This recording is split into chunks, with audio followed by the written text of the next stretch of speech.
कोण आहे का घरात? कोण नाही घरात. मग तू कोण आहेस?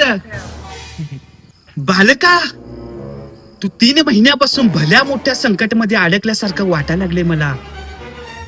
तू जवळच्या मित्रांना, जवळच्या माणसांना लांब लांब करत चालासीस.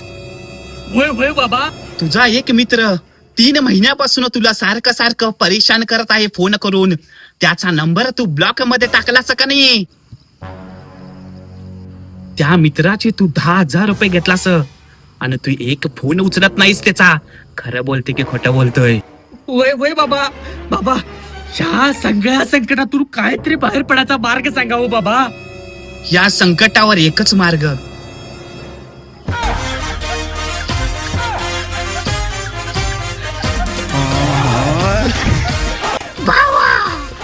माझं तेवढं पैसे येते.